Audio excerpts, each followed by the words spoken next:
2, 3. Wikang Pilipino.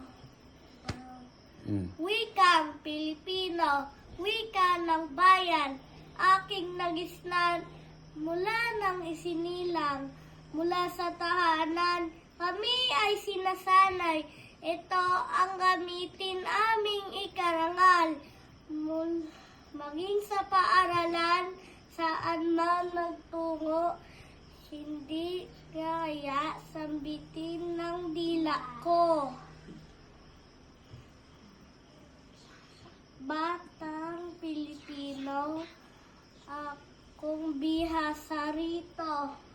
Kaibigan, kalaro, nagsasalita nito.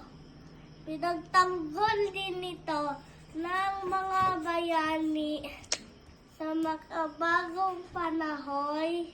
Hindi dapat isang tabi. Kapayapaan, kalayaan, ito'y naging saksi. Wikang Pilipino, isa buhay parati.